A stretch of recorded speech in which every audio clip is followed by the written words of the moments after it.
어, 예레미야 이제 거의 다 왔습니다. 그동안 수고하셨습니다. 이제 몇 장 안 남았습니다. 그죠? 마지막 예레미야 부분은 이방 나라들에 대한 예언들을 끝으로 52장에서 이제 마치게 됩니다. 그 긴 여정을 마무리하게 되는 것이죠. 그 예레미야서를 저희가 공부를 하면서 느끼는 거는 이 예레미야를 알면 알수록 참 힘든 책이다라는 사실인 것 같습니다. 뭐 내용이 힘든 것도 있고요. 특별히 그 역사 연대기 순서로 기록되어 있지 않기 때문에 이게 왔다 갔다 하기 때문에 흐름을 잡는 것도 좀 어렵지만, 무엇보다도 그 예레미야가 어떤 삶을 살았을까, 그의 인생이 얼마나 힘들었을까, 그런 생각을 하게 될 때에 우리는 참 힘든 책이다라는 것을 느끼게 되는 것이죠. 그는 항상 세상의 흐름과는 반대되는 말과 행동을 했던 사람입니다. 자기가 무슨 흐르는 강물을 거슬러 오르는 연어도 아니고, 예레미야는 한 번도 시대의 흐름에 맞는 말과 행동을 한 적이 없습니다. 늘 사람들이 예스라고 했을 때 본인은 노라고 말하는 반대의 삶을 살았던 것이죠. 몇 가지 예를 한번 볼까요? 일단 남유다, 본인의 나라인 남유다를 늘 반대하는 말과 행동을 했던 것입니다. 남유다가 망하기 전까지 예레미야는 시드기야 왕이 그렇게 건재할 때에도 민족의 반역자와 같은 말과 행동을 했던 것이죠. 수많은 예언자들이 분명히 하나님께서 바벨론에게 망하지 않게 한다라는 그런 예언을 했음에도 불구하고 예레미야는 오히려 반대 예언들을 늘 해왔습니다.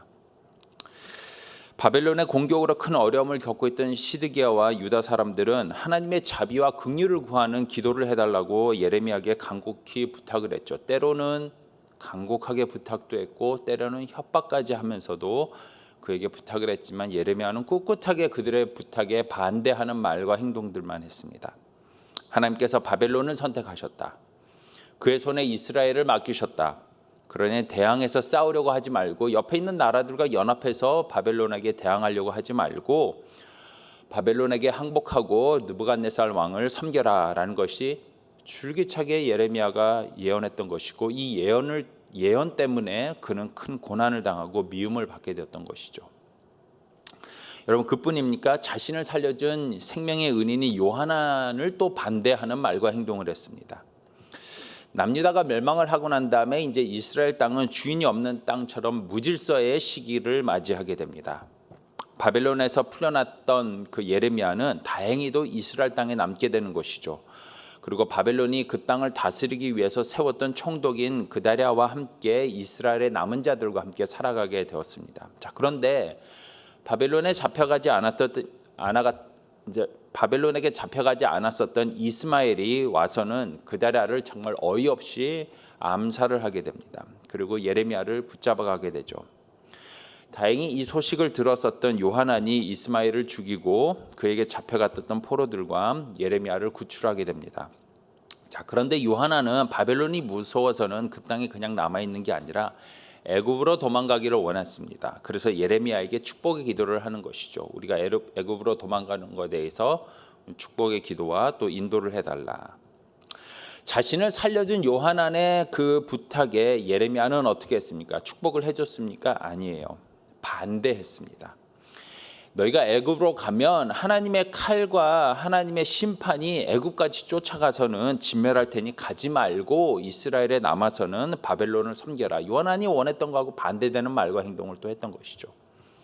요한안은 당연히 예레미야가 축복해 줄 줄 알았는데도 불구하고, 그걸 예상했음에도 불구하고 저주의 말이 오니까 깜짝 놀라서는 요한안과 그의 군사들은 예레미야에게 온갖 불만과 비난의 화살을 퍼붓고는 결국 처음에는 하나님의 말씀에 순종하겠다라고 얘기를 했지만 결국 하나님의 말씀에 순종하지 않고 애굽으로 내려가게 되죠. 또 그뿐입니까? 오늘 이제 본문에 나오는 것, 바벨론을 또 반대를 하는 그런 말과 행동을 하게 되는 겁니다. 이제 모든 일이 다 끝났습니다. 자, 이제 모든 일이 다 끝나고 이제 예레미야의 마지막 부분에서 예레미야는 자신의 삶의 마지막 사명인 이웃 나라들에 대한 예언을 하는 것으로 이제 예레미야서를 마무리하게 되는데, 여러 이방 나라들을 이제는 예언을 하게 됩니다. 근데 대부분 그 나라들이 다 이제 멸망하고 망하게 될 것이다라는 것에 대한 예언들입니다. 46장부터 시작되는 이 마지막 이웃 나라들에 대한 예언은 애굽을 시작을 해서 멸망하게 될 것이고, 블레셋, 모암, 암몬, 에돔 그 외의 나라들을 차례로 언급을 하면서는 다 이제 어떻게 될 것인지에 대해서 예언을 하죠. 그리고는 이제 50장과 51장이 되는 오늘 본문이 속해 있는 50장과 51장에 와서는 마지막으로 이제 바벨론을 이제 예언을 하게 되는 겁니다. 자, 근데 지금 바벨론에 대해서 예언을 하는 이때가 어느 때입니까? 아주 바벨론의 기세가 등등한 시기 아니겠습니까? 바벨론이 이스라엘을 멸망을 시키고 이스라엘이 지금 이스라엘을 다스리고 있는 지금 시기이지 않겠습니까? 특별히 예레미야는 어떤 사람으로 취급됐냐면 그동안은 계속해서 바벨론을 친송하는 말을 해왔기 때문에 친바벨론 사람으로 취급을 당하면서 바벨론에 의해서 오히려 포로로 잡혀가지 않고 이스라엘에 남게 되는 혜택을 누리는 그런 축복을 누렸던 사람이었습니다. 바벨론의 권력이 시퍼렇게 살아있는 이 시점에서 그동안에 해왔었던 말이 아니라 예레미야는 바벨론은 오히려 이제는 저주하고 멸망하는 말을 하기 시작을 하는 것이죠. 막상 바벨론이 정권을 잡고 나자 이제는 바벨론이 멸망한다라고 지금 예언을 하기 시작을 합니다. 여러분 앞에서 다른 나라들을 예언을 했었던 걸 쭉 훑어보시게 되면은 한 장 정도 돼요. 아니면 어떤 나라들은 뭐 자질구레한 나라들은 뭐 몇 장 정도 몇 구절 정도 이렇게 예언을 하는데 바벨론의 멸망에 대해서는 50장, 51장 두 장에 걸쳐서 예언을 하는데 심지어 그 장수가 그러니까 절수가 110절이나 됩니다. 110절이나 되는 방대한 양의 멸망과 저주의 말들을 쏟아내기 시작을 합니다. 역시 세상의 흐름에 반대되는 말을 지금 예레미야는 하고 있는 것이죠. 자, 이 예언을 할 때 예레미야의 심정이 어땠겠습니까? 친바벨론 사람이라고 그동안에 오해를 받아왔었던 그 오해가 모두 풀려나기 때문에 신이 났을까요? 아니면은 아이고 이젠 바벨론에게 죽었구나 하는 무서운 마음이 들었을까요? 그는 역시 지금도 오늘 본문에서 시대의 흐름을 거스르는 말과 행동을 하는 삶을 여전히 살아가고 있는 모습을 보이고 있는 것이죠. 자, 우리가 이제 예레미야의 삶을 묵상을 할 때에 항상 시대의 흐름에 반대로 말하고 행동하는 그의 모습을 보면서 우리 삶에 이렇게 적용할 수가 있죠. 아, 신자는 세속적인 흐름, 세상의 흐름에 늘 반대되는 말, 반대되는 행동을 해야 되는 사람이야 되겠구나라고 생각을 할 수가 있는데 사실 이거는 그렇게 정확한 제대로 된 적용은 아닐 것 같습니다. 모든 사람들이 예스라고 할 때 난 예레미야를 본받아서는 노라고 말할 거야, 노라고 외칠 거야 라고 말하는 것은 오늘 본문이 말하고 있는 예레미야 삶이 주는 지혜를 잘못 이해하고 오해하는 것이 되는 겁니다. 여러분, 예레미야의 이러한 삶, 시대의 흐름을 거스르는 삶의 핵심이 무엇이냐면 늘 세상에 반대되는 말과 행동을 했다가 아니라 항상 하나님의 뜻에 맞는 말과 행동을 했다라는 것이 핵심입니다. 하나님의 뜻에 맞는 말과 행동을 했다. 그리고 무엇보다도 우리는 오늘 본문에서 예레미야가 그토록 목숨을 걸고 순종을 했었던 하나님이 그래서 그에게 어떤 분이셨던가라는 것에 대한 중요한 지혜를 깨닫게 되는 것이죠. 자, 그래서 이 시간에 오늘 본문에서 발견하게 되는 하나님의 모습 한 가지를 우리가 함께 살펴보려고 합니다. 그래서 오늘 우리가 살펴보는 이 지혜를 통해서 하나님을 더욱더 한 발짝 깊이 알아가게 되는 은혜로운 아침이 되기를 간절히 소망합니다. 자, 오늘 본문에서 우리가 찾게 되는 하나님은 어떤 분이신가? 발견하게 되는 하나님은 어떤 분이신가? 하나님은 결국 당신의 자녀 편이신 우리의 아버지가 되신다라는 사실입니다. 하나님은 어떤 일이 일어나든지 결국에는 끝에 가서는 당신의 자녀인 우리의 편을 드시는 우리의 아버지가 되신다라는 것이죠. 신자가 고난을 당할 때, 우리가 고통을 당할 때 하나님에 대해서 가지는 오해와 생각 중에 하나가 뭐냐면 하나님은 나를 버리셨다. 하나님은 내 편이 아닌가 보다라는 생각이 되겠죠. 바빌론의 잔인한 공격에 하나님의 자비를 구했던 이스라엘에게 지속적으로 저주와 멸망의 메시지를 전했던 예레미야의 말은 실제로 이루어지면서 절망으로 이어지게 됩니다. 와, 진짜네. 야, 예레미야가 그냥 하는 말인 줄 알았더니 정말로 하나님이 우리를 버린 것처럼 바벨론의 손에 우리를 넘기셨네. 시드기야 왕과 백성들은 절망과 좌절을 했겠죠. 그리고 예레미야 예언대로 정말로 이 일이 일어나게 되면서 하나님이 버리셨구나라는 생각을 하는 사람들도 있었을 겁니다. 근데 이거는 곧 오늘날 고난과 고통을 당하는 많은 신자들이 생각하는 생각의 패턴일 수도 있겠죠. 자, 그러나 이제 바벨론의 멸망에 대한 예언을 보면서 느끼게 되는 것, 특별히 오늘 본문을 읽으면서 우리가 느끼게 되는 것이 무엇이냐면, 하나님은 분명한 뜻과 계획을 가지고 계신 분으로서 바벨론을 잠시 사용한 것뿐이지 결코 바벨론의 편이 아니셨다라는 것을 우리가 오늘 본문을 통해서 깨닫게 되는 것이죠. 그리고 그 하나님의 뜻은 무엇인지, 왜 예레미야를 통해서 이스라엘이 바벨론에게 넘어가는 그런 엄청난 고난을 겪게 하셨는지, 그 이유는 이제 제가 굳이 지금 또 장황하게 설명하지 않아도 여러분은 다 아실 겁니다. 오늘 본문 2절과 3절입니다. 너희는 나라들 가운데서 전파하라, 공포하라, 깃발을 세우라, 숨김이 없이 공포하여 이르라. 바벨론이 함락되고 벨이 수치를 당하며 무도락이 부스러지며 그 신상들은 수치를 당하며 우상들은 부스러진다 하라. 이는 한 나라가 북쪽에서 나와서 그를 쳐서 그 땅에서 황폐하게 하여 그 가운데에 사는 자가 없게 할 것임이라. 사람이나 짐승이 다 도망할 것임이니라. 자, 이 구절을 통해서 우리가 조금 더 깊이 이해하고 만나게 되는 하나님의 모습은, 그런 역사의 모든 순간, 모든 장소에서 당신의 뜻과 계획을 이루기 위해서 역사 속에 일어나는 모든 것들을 사용할 수 있는 역사의 주인이 되신다는 사실을 우리가 깨닫게 되는 것이죠. 바벨론의 멸망은 그들이 섬기는 신을 심판하는 것에서 시작이 된다고 합니다. 오늘 2절에 보게 되면 벨이라는 그런 그 이름이 나오죠. 벨은 바알을 상응하는 주라는 의미가 되는데, 히브리어로 주라는 의미가 되는데, 무로닥이라는 것이 바로 그들이 섬기는 신의 이름이 되는 것이죠. 이것을 심판하는 것에서부터 바벨론에 대한 심판이 시작이 된다라고 하나님은 예레미야를 통해서 예언을 하게 되는 것이죠. 자, 9절 한번 또 보겠습니다. 보라, 내가 큰 민족의 무리를 북쪽에서 올라오게 하여 바벨론을 대항하게 하리니 그들이 대열을 벌이고 쳐서 정복할 것이라. 그들의 화살은 노련한 용사의 화살 같아서 허공을 치지 아니하리라. 실제로 역사를 보게 되면은 이 예언이 실제로 정확하게 이루어지는 거 우리가 확인하지 않겠습니까? 북방에서 일어난 나라 뭡니까? 바사 페르시아 고레스 왕을 얘기를 하는 것이죠. 바벨론을 공격을 해서는 멸망을 시키고 바벨론의 포로로 잡혀갔던 남유다 북이스라엘 모든 유대인들을 다 고향으로 돌려보내게 되는 일이 실제로 오늘 예언대로 일어나게 되죠. 주전 539년의 일입니다. 이렇게 하나님께서는 역사의 참 주인이 되셔서는 주관자가 되셔서 역사에 있는 모든 요소들을 당신의 계획과 뜻을 위해서 사용하시는 역사의 주인이 된다는 것, 오늘 본문에서 먼저 우리가 발견하게 되는 것이죠. 근데 그뿐만이 아니에요.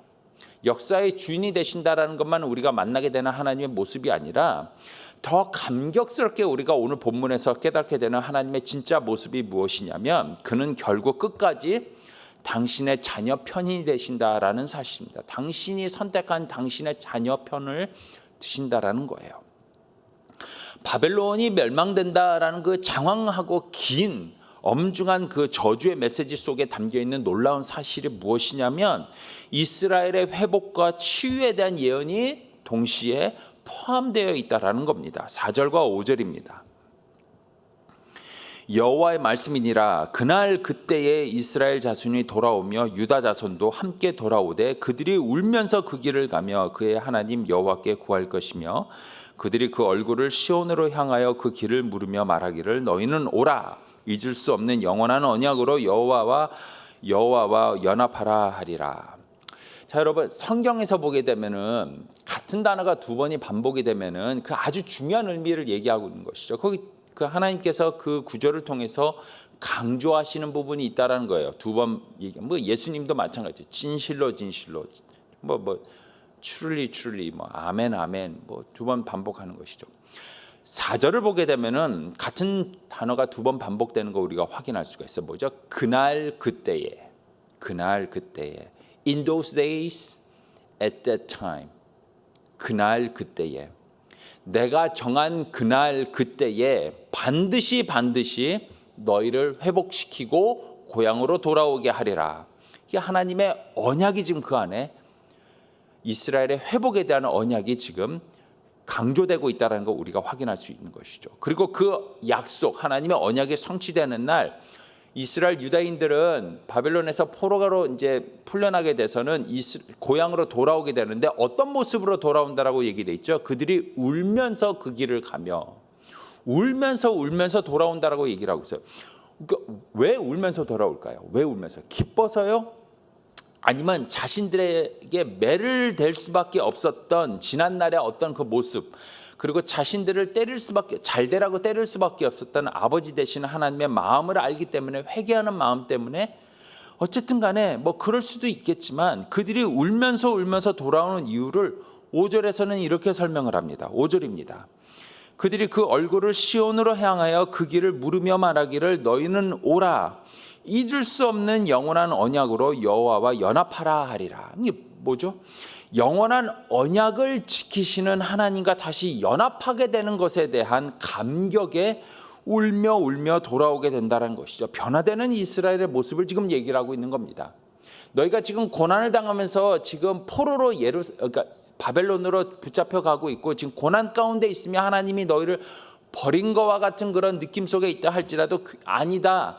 나는 끝까지 너희 편이다. 바벨론 편 아니다. 무엇보다도 내가 너에게 약속하는 것이 무엇이냐면 너희가 울며 언약을 지키시는, 영원한 언약을 지키시는 하나님과 연합됨을 다시 기뻐하면서 기쁨의 눈물을 흘리며 돌아오게는 회복되고 변화된 너희의 모습으로 내가 만들 것이다. 이것이 오늘 본문에서 우리가 만나게 되는 하나님의 진짜 모습이 된다라는 사실입니다. 우리가 하나님에 대해서 이러한 바른 지혜를 가지고 하나님을 바로 알 때에 우리가 고난을 넉넉히 이길 수 있다라고 저는 믿습니다. 고난을 통해서 우리를 새롭게 만들어 가실 그 하나님 앞에서 기쁨의 눈물, 회개의 눈물을 흘릴 수 있게 된다라는 것이죠. 사랑하는 성도 여러분, 어려운 고난과 고통은 우리로 하여금 그동안에 보지 못했던 것을 보게 하며 알지 못했던 것을 깨닫게 하는 그런 새로운 눈을 열게 합니다. 혹시 여러분 중에 지금 고난과 어려움 속에 있는 분들 계십니까? 지금 이 말씀을 듣고 계신 여러분 중에서 요즘같이 힘들 때 없었다, 마치 하나님이 나를 버린 것과 같이 어려운 시기를 걷고 계신다라고 느끼는 분들 계십니까? 오늘 이 말씀을 통해서 하나님의 새로운 모습을 깨닫고 그 은혜를 가지고 오늘 하루를 살아가는 여러분이 되기를 간절히 소망합니다. 하나님은 결국 당신이 선택하신 당신의 자녀 편이 되십니다. 이 은혜로운 사실이 우리로 하여금 다시 한번 그분 앞에 서게 합니다. 이 사실을 가지고 오늘 하루도 그분 앞에서 당당하게 살아가시는 여러분이 되시기를 주님의 이름으로 축복합니다. 기도하겠습니다. 하나님 아버지, 은혜를 감사합니다. 하나님, 어렵고 힘든 고난 속에서 우리가 자칫 하나님의 참된 모습을 오해하고 잘못 알게 되는 실수를 저지르지 않도록 하나님 오늘 귀한 말씀으로 저희의 눈을 다시 한번 열어주신 것 감사합니다. 하나님, 어떤 일이 있더라도 결국에 우리의 잘됨을 위해서 우리의 편이 끝까지 되어주시는 그 하나님의 모습을 오늘 말씀을 통해서 만났습니다. 특별히 단원 무엇보다도 우리를 영원한 언약으로 돌아오게 하여 하나님과 연합되는 삶을 다시 살 수 있도록 우리에게 잠시 고난을 허락해 주시는 그 하나님의 모습을 우리가 발견하였습니다. 하나님, 우리가 지금 겪고 있는 고난과 어려움이 결국 하나님과의 온전한 연합으로 가는 바른 길이다라는 것 깨닫고 그 하나님 의지하며 살아가는 오늘 우리의 삶이 될 수 있도록 함께하여 주시옵소서. 특별히 아버지 하나님, 이 시간에 일본에서 선교하시는 마츠바라 노부유키 사이토 마키 선교사 두 분을 위해서 간절히 기도합니다. 기도와 말씀으로 충만하여 맡겨진 사역을 잘 감당할 수 있도록 두 분 함께하여 주시고 하나님의 은혜 가운데 영혼들을 사랑하고 영혼들을 잘 섬길 수 있는 하나님이 귀한 종이 될 수 있도록 인도하여 주시며 무엇보다도 가족들 건강하게 지켜주시고 균형 잡힌 제자로의 삶을 잘 살아갈 수 있는 그 가정이 될 수 있도록 주님 인도하여 주시옵소서. 예수님의 이름으로 기도했습니다. 아멘.